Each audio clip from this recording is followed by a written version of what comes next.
Hello officers, कैसे हैं आप सभी। तो चलिए आज की इस वीडियो में हम भूगोल से कुछ मोस्ट इम्पॉर्टेंट क्वेश्चंस आप सभी के लिए लेकर आए हैं।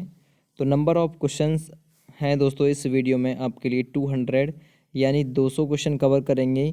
ये जो क्वेश्चन रहेंगे दोस्तों वो MCQ टाइप रहेंगे यानी मल्टीपल चॉइस क्वेश्चन। कुल मिलाकर भूगोल से आप सभी को 4 वीडियोज़ में 720 क्वेश्चन कवर करा दिए जाएंगे। और ये जो 720 क्वेश्चन है ये भूगोल का बिल्कुल निचोड़ रहेंगे। इससे ज़्यादा कुछ भूगोल में दोस्तों शेष नहीं बचेगा। तो भाई कम समय में आप लोग बिल्कुल अपनी तैयारी को अच्छे से अंजाम दे सकते हैं। लगातार 200 करके आप सभी को प्रत्येक सब्जेक्ट से आप सभी को जो मेन क्वेश्चंस हैं, जो रिपीटेड क्वेश्चन है, वो आप सभी को संपूर्ण तरीके से और पूरी तरीके से दे दिए जाएंगे। तो चलिए डिस्कस करते हैं आज की उपयोगी वीडियो को। PDF डाउनलोड कर लीजिएगा। इसके बाद में सबसे पहले वीडियो को पूरा देखिए मेरे साथ, उसके बाद में PDF डाउनलोड कर लीजिएगा। और PDF डाउनलोड करने के साथ में आप लोग अपना टेस्ट लगा लीजिएगा, आंसर मैच कर लीजिएगा। PDF में बिल्कुल अंत में आंसर्स भी शो करके दे रखे हैं। सबसे पहला क्वेश्चन है, भूगोल का जनक किसे कहा जाता है। तो आप क्वेश्चनानुसार अपना कमेंट हमें भेज सकते हैं, अभी भी भेज सकते हैं, ठीक है, लाइव में आकर। तो भूगोल का जनक किसे कहा जाता है मैं बहुत जल्दी डिस्कस कराऊंगा क्योंकि 200 क्वेश्चन है, ज़्यादा टाइम लग जाएगा। तो आपको ध्यानपूर्वक ये देखने हैं मेरे साथ। उसके बाद में टेस्ट आपको खुद से लगाना है, वो PDF डाउनलोड करने के बाद में। तो भूगोल का जनक किसे कहा जाता है, वो कहा जाता है एरेटोस्थनीज को। ए ऑप्शन बिल्कुल सही आंसर है इसका। दूसरा क्वेश्चन है, भूगोल के लिए ज्योग्राफिका शब्द का प्रयोग सर्वप्रथम किसने किया। तो किसने किया था भूगोल के लिए ज्योग्राफिका शब्द का, वो किया था। सही आंसर इसके लिए हो जाएगा एरेटोस्थनीज, यानी कि डी ऑप्शन बिल्कुल सही आंसर इसका हो जाएगा। चलिए अगला क्वेश्चन करेंगे, मानव भूगोल का पिता निम्न में से किसको कहा जाता है। ठीक है, मानव भूगोल का पिता, सवाल नंबर 3। तो ये कहा जाता है कार्ल रीटर को। ए ऑप्शन सही है, मानव भूगोल का पिता कार्ल रीटर को कहा जाता है। अगला सवाल है सवाल नंबर 4, भूगोल को मानव परिस्थितिकी के रूप में परिभाषित करने वाला विद्वान कौन है, जिसने भूगोल को मानव परिस्थिति के रूप में परिभाषित किया। सवाल नंबर 4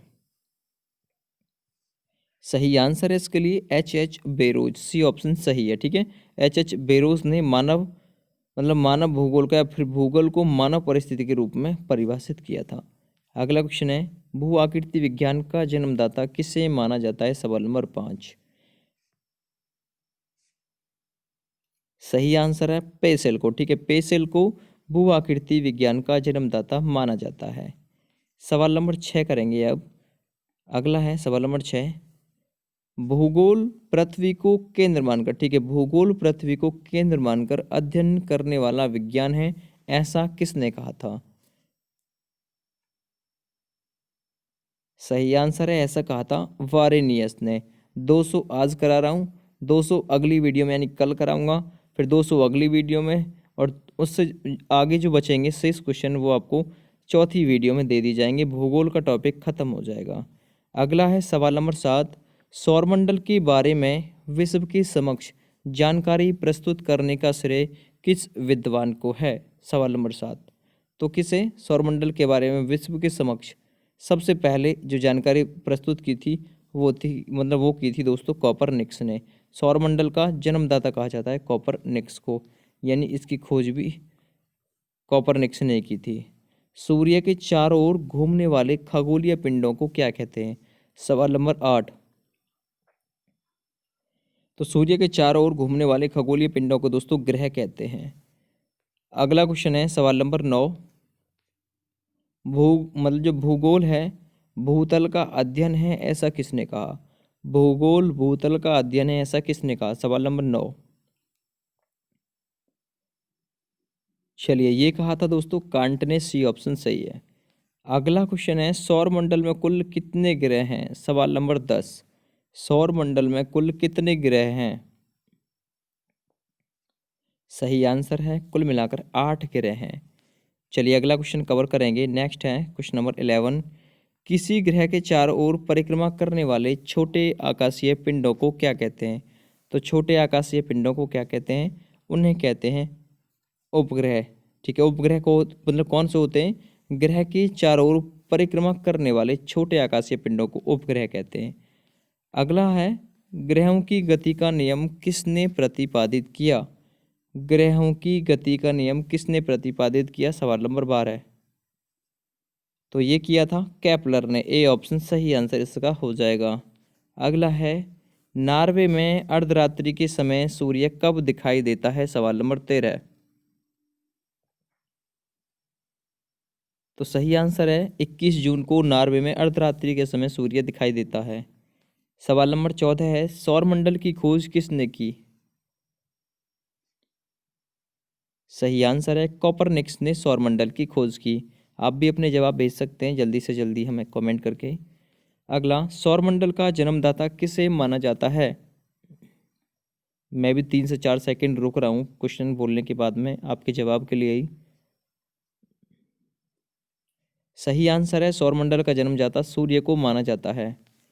अगला क्वेश्चन है, एक ग्रह की अपने कक्ष में सूर्य से अधिकतम दूरी को क्या कहते हैं?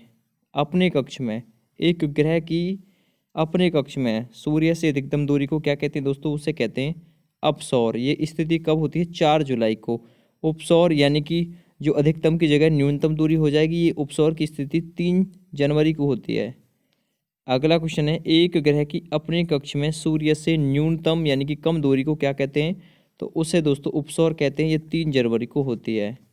अगला क्वेश्चन है, अंतरिक्ष में कुल कितने तारामंडल हैं? सवाल नंबर 18। तो अंतरिक्ष में कुल मिलाकर 89 तारामंडल हैं। सवाल नंबर 19 है, पार्थिव ग्रहों की संख्या कितनी है? पार्थिव ग्रहों की संख्या। सही आंसर है 19 नंबर का, पार्थिव ग्रहों की संख्या है 4। सी ऑप्शन सही है। अगला क्वेश्चन है, ब्रह्मांड में विस्फोटी तारा किसे कहते हैं? या फिर ब्रह्मांड का विस्फोटी तारा किसे कहते हैं? सही आंसर है बी ऑप्शन, अभिनव तारे को ब्रह्मांड का विस्फोटी तारा कहते हैं। सवाल नंबर 21, निम्न में से कौन एक तारा है? तो कौन सा एक तारा है इनमें से?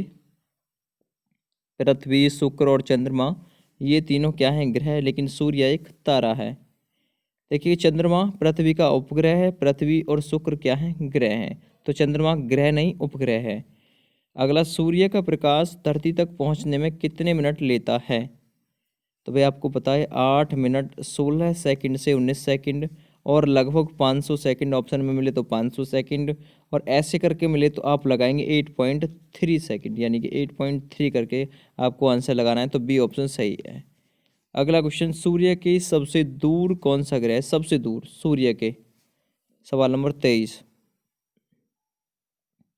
सही आंसर है वो है वरुण। ठीक है भाई। अगला क्वेश्चन है नेक्स्ट, कौन सा ग्रह सूर्य के सबसे निकट है? सवाल नंबर 24।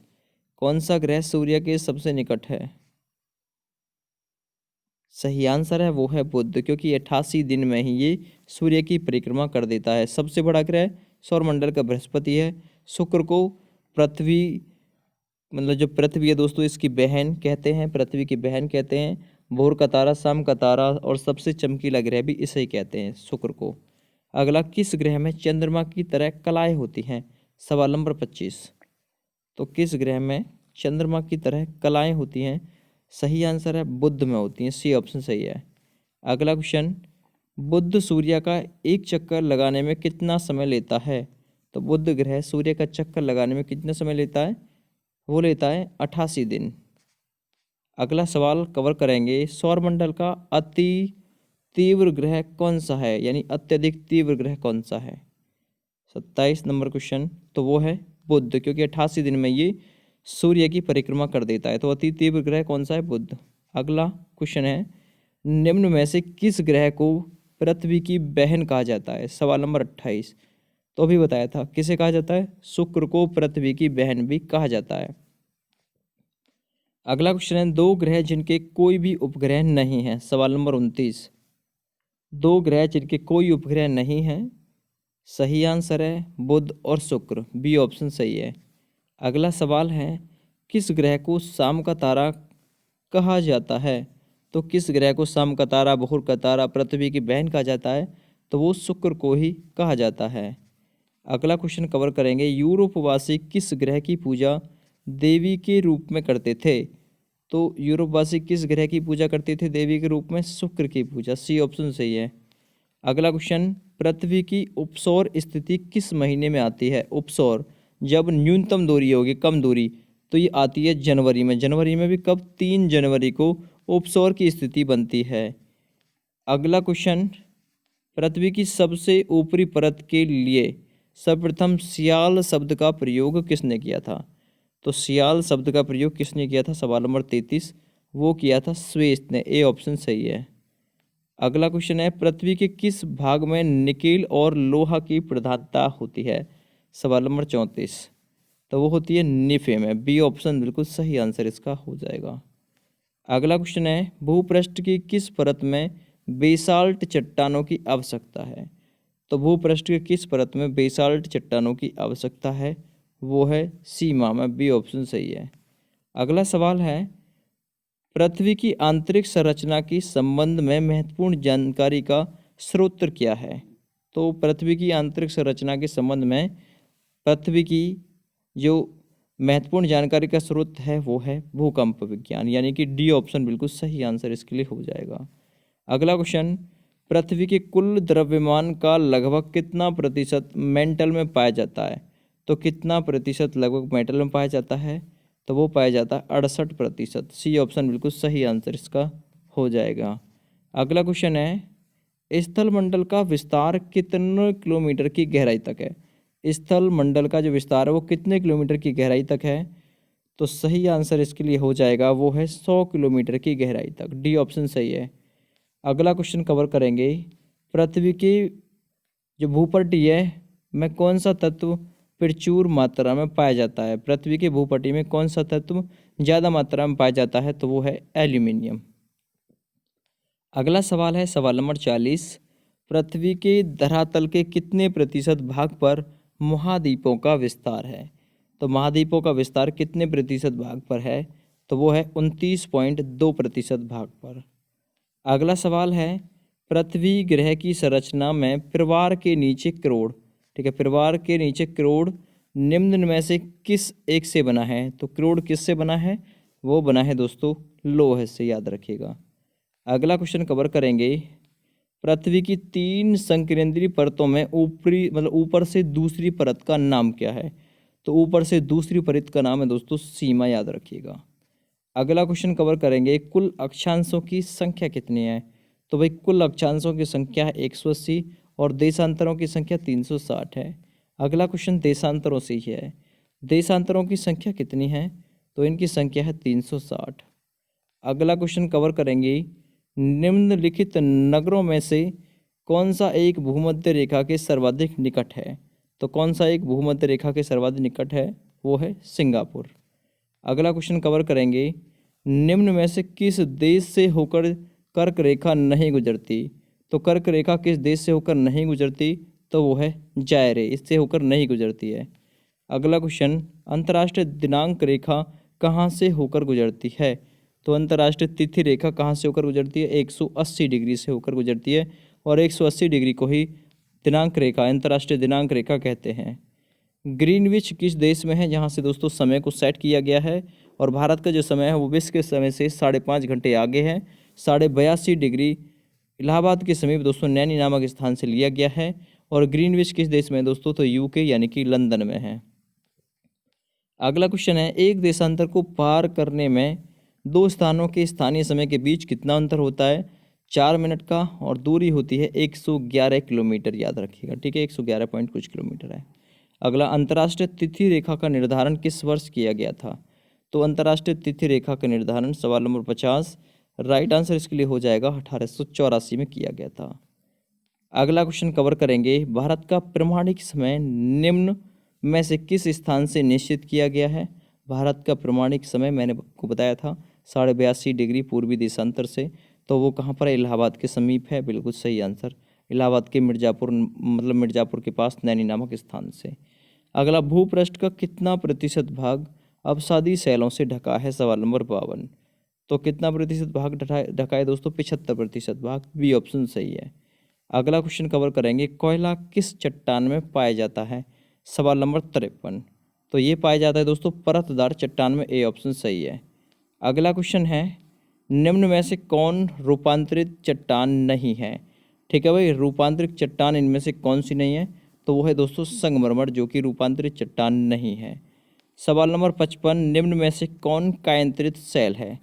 ठीक है, कायांतरित सेल कौन सी है इनमें से? 55 नंबर का सही आंसर बिल्कुल आपका हो जाएगा सी ऑप्शन संगमरमर। ठीक है, सी ऑप्शन का संगमरमर है। लेकिन 54 वाले क्वेश्चन को देखिएगा, निम्न में से कौन रूपांतरित चट्टान नहीं है? तो इसका आंसर संगमरमर नहीं था, ग्रेनाइट था। अभी आप लोग करेक्ट कर लीजिएगा अपना साथ के साथ ही। ठीक है भाई, विश्व का सबसे ऊंचा पर्वत शिखर कहाँ पर है? दोस्तों आप लोग जानते होंगे विश्व का सबसे ऊंचा पर्वत शिखर माउंट एवरेस्ट है, जो कि नेपाल में है, जिसकी ऊंचाई मीटर में 88-50 मीटर है। कहीं कहीं आपको 48 मीटर भी ये मिलेगी, मतलब 88-48। अगला क्वेश्चन है, निम्न में से कौन सी पर्वत श्रृंखला विश्व में सबसे बड़ी है? तो कौन सी पर्वत श्रृंखला है? वो है एंडीज पर्वतमाला, जो कि सबसे बड़ी है। अगला क्वेश्चन, संसार का सबसे सक्रिय ज्वालामुखी कौन सा है? तो संसार का सबसे सक्रिय जो ज्वालामुखी है ना, अब एक क्वेश्चन भाई आप भी बता दीजिए कौन सा है। ये क्वेश्चन आप बताएंगे कि संसार का सबसे सक्रिय ज्वालामुखी कौन सा है। अगला क्वेश्चन, कोटोपैक्सी कहाँ पर स्थित है? तो कोटोपैक्सी कहाँ पर है दोस्तों? इक्वाडोर में है, डी ऑप्शन बिल्कुल सही आंसर इसका हो जाएगा। नेक्स्ट है, वायुमंडल में नाइट्रोजन का मतलब जो प्रतिशत है वो कितना है? तो वायुमंडल में नाइट्रोजन का परसेंट है दोस्तों 78 और ऑक्सीजन है 21%, याद रखिएगा। चलिए अगला क्वेश्चन है, वायुमंडल में सर्वाधिक मात्रा में विद्यमान अक्रिय गैस कौन सी है? तो सर्वाधिक विद्यमान अक्रिय गैस कौन सी है दोस्तों? वो है आर्गन, यानी कि सी ऑप्शन सही है। अगला क्वेश्चन, वायुमंडल में सर्वाधिक कौन सी गैस मिलती है? तो भी बताया था वायुमंडल में सर्वाधिक गैस मिलती है नाइट्रोजन, कितना प्रतिशत? 78% मिलती है। ठीक है, 21% क्या मिलती है दोस्तों? ऑक्सीजन मिलती है वायुमंडल में। नेक्स्ट देखिएगा, वायुमंडल का सर्वाधिक स्थायी तत्व है। तो वायुमंडल का सर्वाधिक स्थायी तत्व कौन सा है? 63 नंबर का राइट आंसर हो जाएगा बी ऑप्शन, वो है जलवाष्प। नेक्स्ट देखिएगा अगला क्वेश्चन, लोयस पठार स्थित है। तो लोयस पठार कहाँ पर स्थित है? 64 का सही आंसर हो जाएगा दोस्तों, यह है चीन में, डी ऑप्शन सही है। अगला क्वेश्चन है, पृथ्वी के वायुमंडल का कितना प्रतिशत भाग 29 किलोमीटर की ऊंचाई तक मिलता है? तो सही आंसर इसके लिए हो जाएगा 97% भाग पृथ्वी के वायुमंडल का 29 किलोमीटर की ऊंचाई तक पाया जाता है। नेक्स्ट है, मेघ गर्जन यानी बादलों का गर्जना वायुमंडल की किस परत में होता है? दोस्तों ये होता है क्षोभ मंडल में। नेक्स्ट क्वेश्चन है, सूर्य की तीव्र किरणों द्वारा झुलसने से वायुमंडल की कौन सी गैस हमारी रक्षा करती है? झुलसने से वायुमंडल की कौन सी गैस रक्षा करती है सूर्य की तीव्र किरणों से झुलसने से? तो वो है दोस्तों ओजोन परत। अगला क्वेश्चन है, शांत पेटी किस रेखा के दोनों ओर पाई जाती है? सवाल नंबर 68। शांत पेटी कहाँ पर पाई जाती है दोस्तों? ये पाई जाती है भूमध्य रेखा पर, बी ऑप्शन बिल्कुल सही आंसर हो जाएगा। अगला क्वेश्चन कवर करेंगे, निम्न में से किसे प्रकृति का सुरक्षा वॉल्व कहते हैं? तो ये कहते हैं दोस्तों ज्वालामुखी को, पृथ्वी का सुरक्षा वॉल्व। नेक्स्ट है, विश्व का सबसे ऊंचा ज्वालामुखी पर्वत कोटोपैक्सी कहाँ पर स्थित है? तो कोटोपैक्सी कहाँ है दोस्तों? ये है इक्वाडोर में, डी ऑप्शन सही आंसर इसका हो जाएगा। नेक्स्ट क्वेश्चन है, निम्न में से कौन एक वलित पर्वत का उदाहरण है? सवाल नंबर 71। तो सही आंसर है हिमालय एक वलित पर्वत का उदाहरण है, बी ऑप्शन सही है। अगला क्वेश्चन है, पठारी क्षेत्रों में विश्व की कितने प्रतिशत जनसंख्या निवास करती है? सवाल नंबर 72। तो ये कितने प्रतिशत जनसंख्या है दोस्तों? ये है 9% जनसंख्या जो पठारी क्षेत्रों में निवास करती है। अगला क्वेश्चन, भूकंप में धरातलीय तरंगें होती हैं। तो भूकंप में दोस्तों जो धरातलीय तरंगें होती हैं वो होती हैं एल तरंगें। अगला क्वेश्चन, नवीनतम पर्वतमाला का उदाहरण है। तो नवीनतम पर्वतमाला का उदाहरण कौन सा है? वो है यूराल, सी आंसर सही है इसका। अगला क्वेश्चन कवर करेंगे, हिमालय की उत्पत्ति किस भूसन्निधि से हुई है?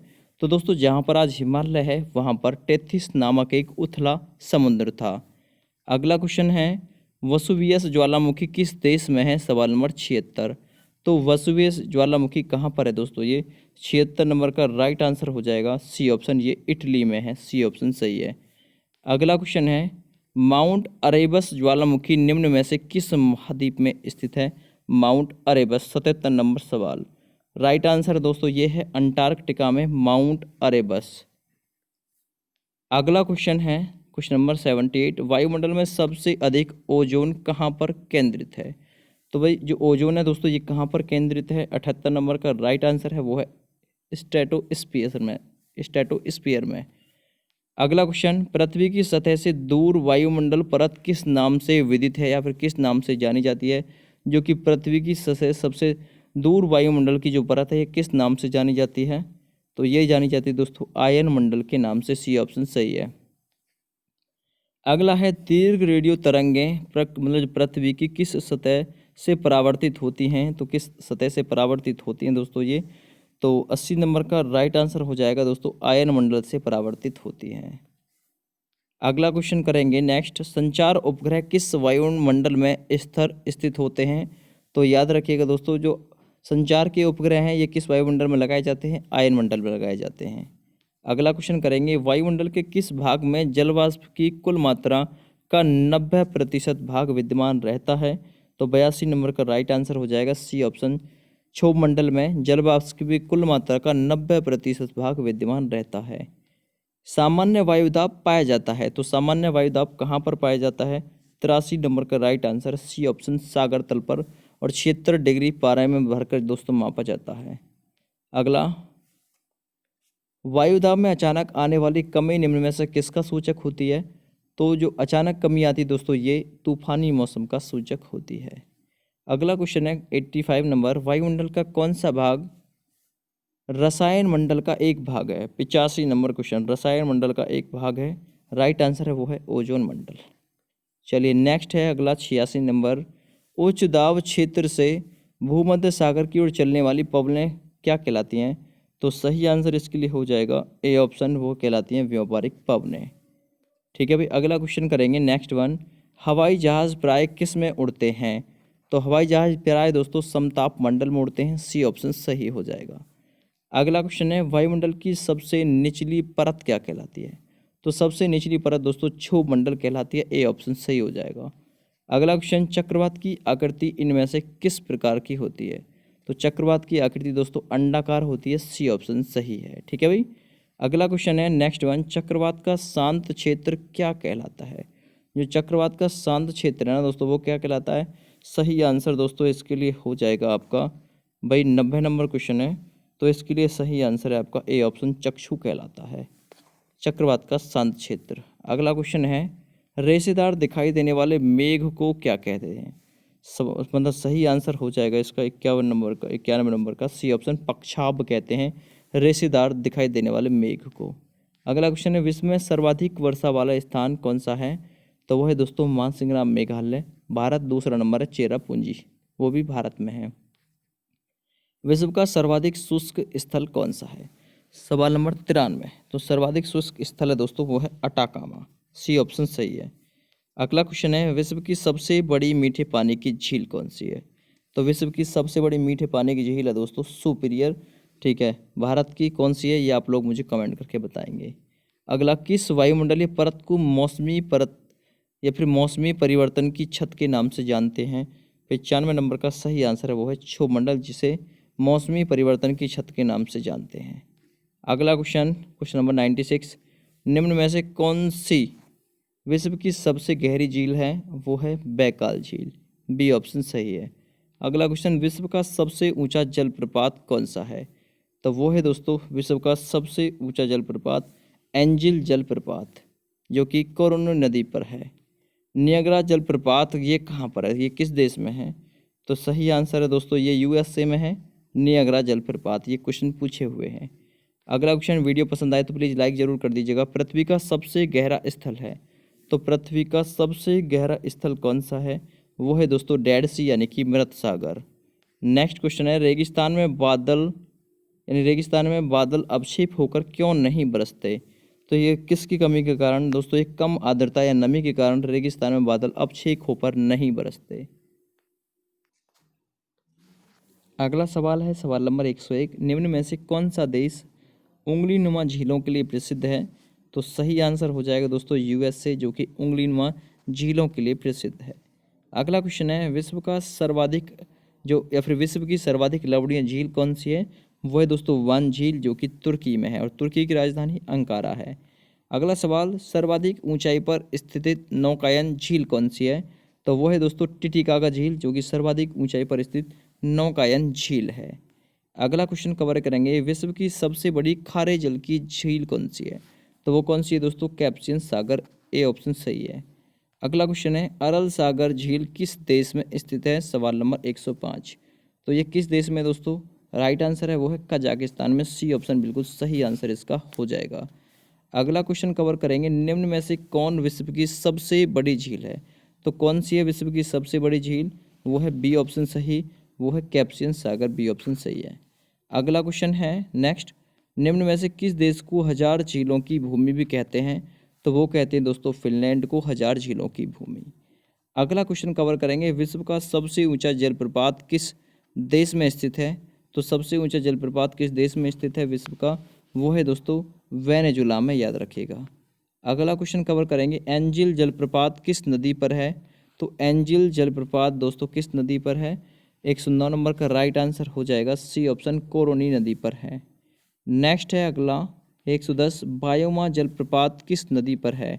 तो बायोमा जलप्रपात किस नदी पर है दोस्तों? ये भी सी ऑप्शन सही है, ये नील नदी पर है बायोमा जलप्रपात।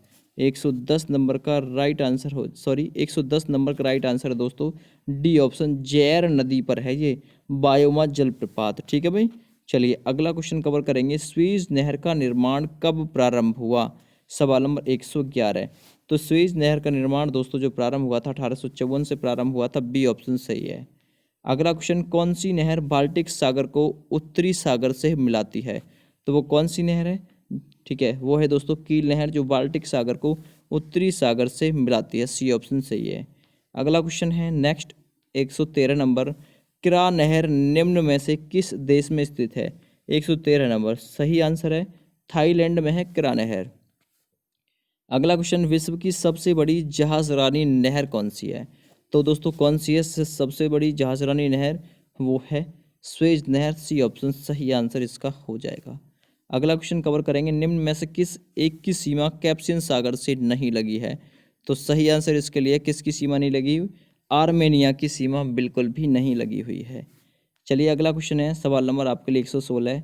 निम्न में से कौन सी एक झील तंजानिया एवं युगांडा के बीच अंतर्राष्ट्रीय सीमा बनाती है? तो वो है दोस्तों विक्टोरिया झील, जो कि तंजानिया एवं युगांडा के बीच अंतर्राष्ट्रीय सीमा बनाती है, विक्टोरिया झील। विश्व की सबसे खारे जल की झील वान झील किस देश में है? तो वान झील दोस्तों तुर्की में है और इसकी जो वो है ना लवणता बहुत ज़्यादा है, लगभग 300% के समथिंग में है। स्वेज नहर की लंबाई कितनी है, ये क्वेश्चन भी पूछा हुआ है।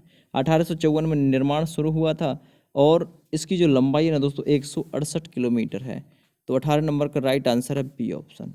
अगला क्वेश्चन कवर करेंगे, स्वेज नहर कब बनकर तैयार हुई? 1854 में निर्माण शुरू हुआ और बनकर कब तैयार हो गई? 1869 में, यानी कि सी ऑप्शन सही है। अगला क्वेश्चन, किस महाद्वीप को श्वेत महाद्वीप के नाम से भी जानते हैं? यानी श्वेत महाद्वीप किसे कहते हैं? तो सही आंसर है दोस्तों अफ्रीका को सफ़ेद महाद्वीप यानी श्वेत महाद्वीप भी कहते हैं। अगला क्वेश्चन, किस महाद्वीप को प्रायद्वीपों के महाद्वीप के नाम से जाना जाता है? सवाल नंबर 121। सही आंसर हो जाएगा यूरोप को प्रायद्वीपों के महाद्वीप के नाम से भी जानते हैं। 121 का राइट आंसर है बी ऑप्शन। चलिए 122 नंबर देखेंगे अब, निम्न में से किस महाद्वीप को महाद्वीपों का महाद्वीप कहते हैं?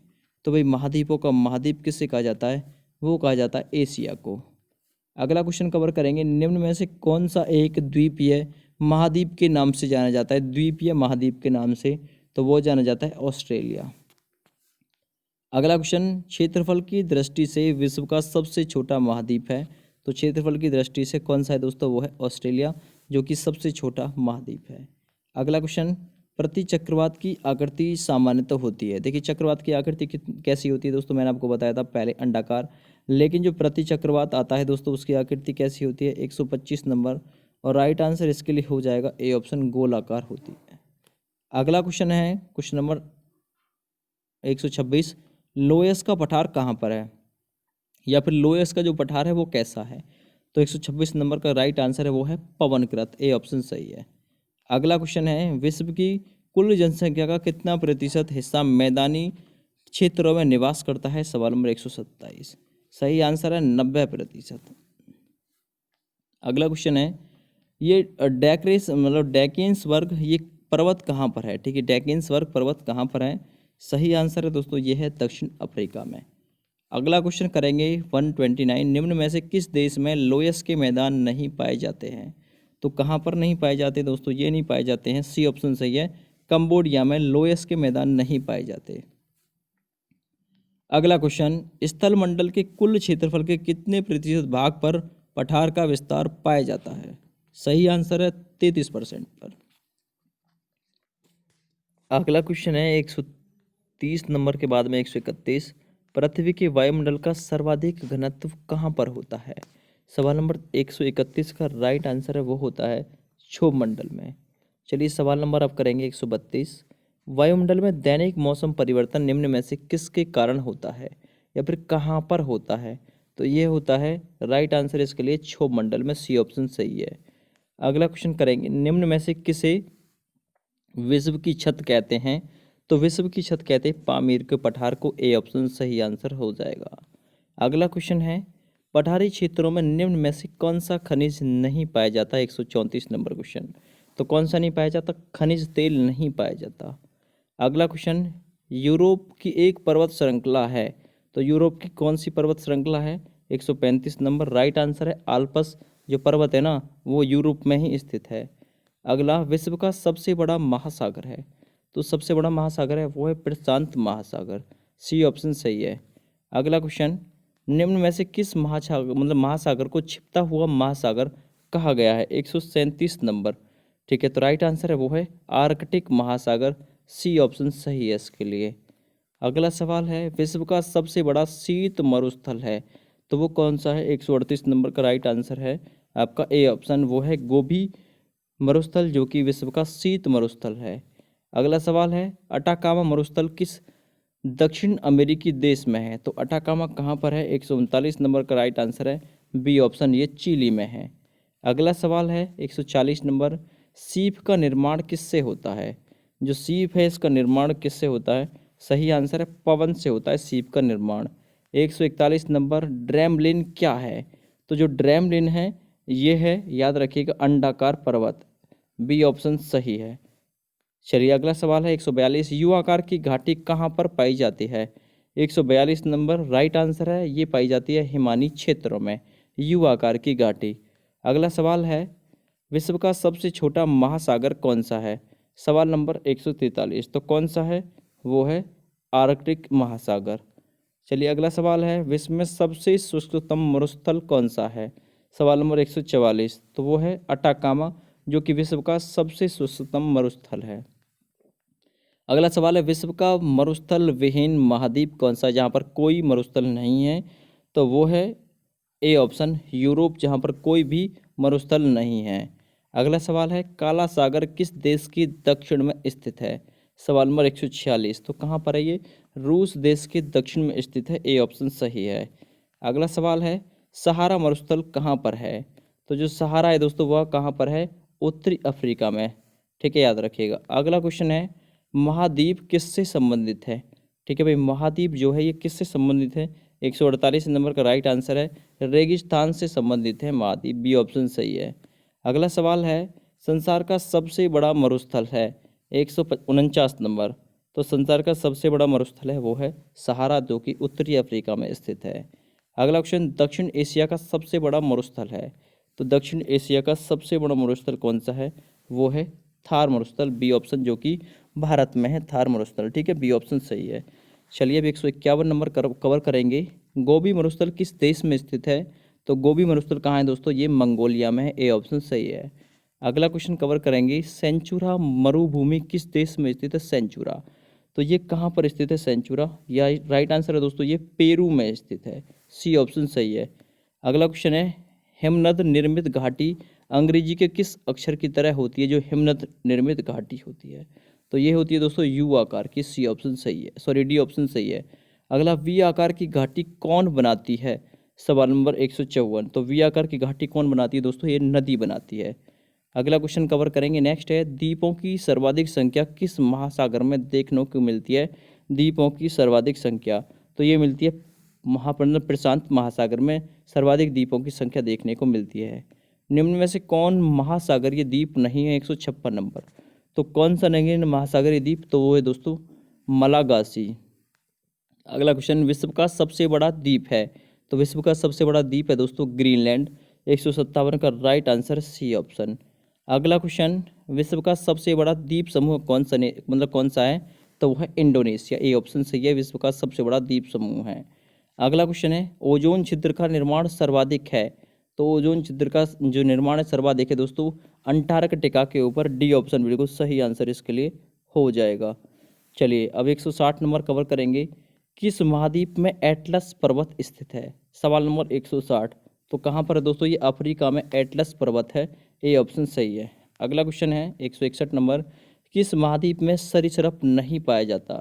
तो 161 नंबर का सही आंसर है आर्कटिक अंटार्कटिका जो महाद्वीप है इसमें सरीसृप नहीं पाए जाते। अगला क्वेश्चन, संसार की अधिकांश वर्षा निम्न में से किस रूप में होती है? सवाल नंबर 162। तो किस रूप में होती है दोस्तों? ये होती है संवहनीय प्रकार की वर्षा के रूप में। अगला क्वेश्चन है, निम्न में से किस क्षेत्र में सालों भर वर्षा होती है? 163 नंबर।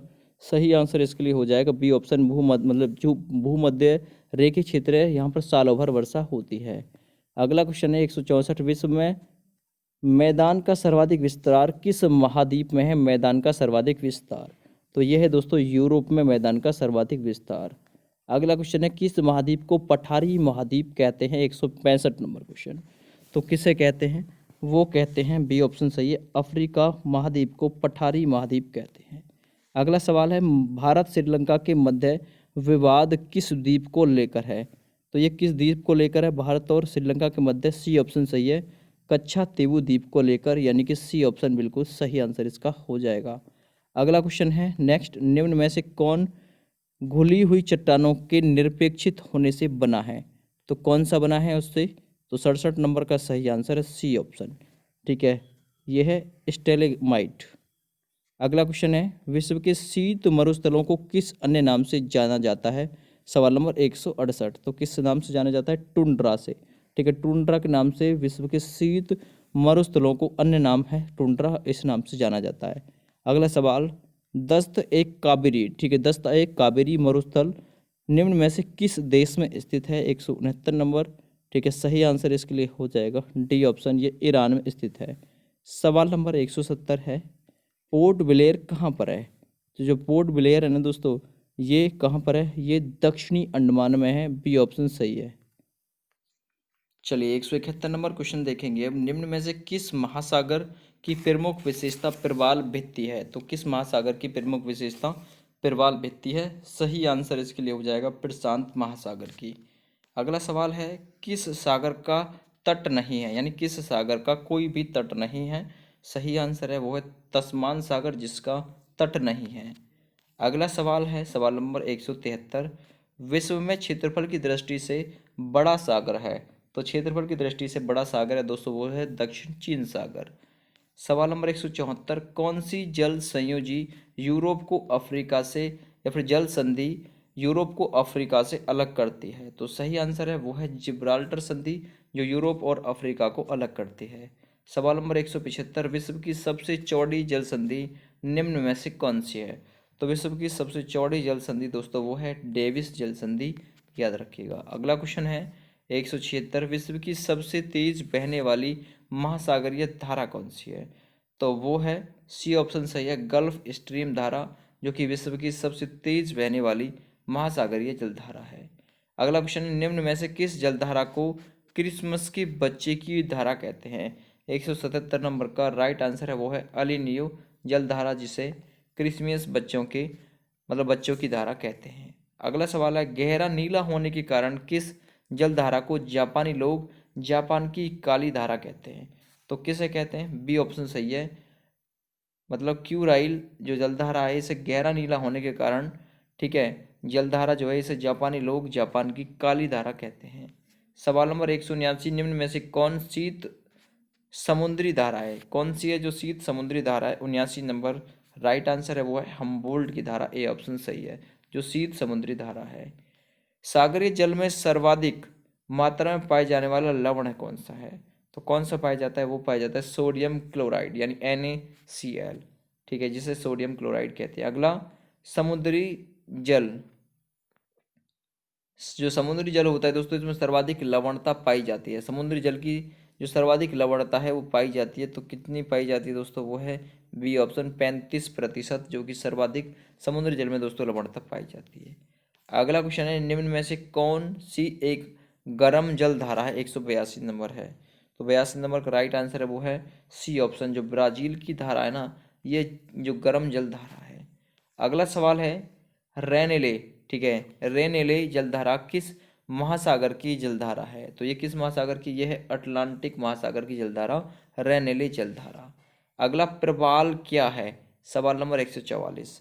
प्रवाल क्या है दोस्तों? ये एक समुद्री जीव है प्रवाल, याद रखिएगा, ये पूछा हुआ क्वेश्चन है, प्रवाल क्या है। अगला क्वेश्चन, ग्रेट बैरियर रीफ के समीप स्थित है, ठीक है, ग्रेट बैरियर रीफ किसके समीप स्थित है? तो ये स्थित है ऑस्ट्रेलिया के समीप ग्रेट बैरियर रीफ। अगला सवाल, विश्व की सबसे व्यस्त व्यापारिक नदी कौन सी है? तो सही आंसर इसके लिए हो जाएगा वो है राइन नदी, जो कि विश्व की सबसे व्यस्त व्यापारिक नदी है। सीन नदी कहाँ पर बहती है? सवाल नंबर 187। सीन नदी कहाँ पर बहती है दोस्तों? फ्रांस में बहती है। अगला सवाल है, नील नदी कहाँ गिरती है? तो नील नदी दोस्तों कहाँ पर गिरती है? ये गिरती है भूमध्य सागर में। अगला सवाल है, किस नदी को चीन का स्वक कहते हैं? सवाल नंबर 189। तो किस नदी को कहते हैं दोस्तों? वो कहते हैं हवंग नदी को। अगला सवाल है, गंगा नदी को बांग्लादेश में किस नाम से जाना जाता है?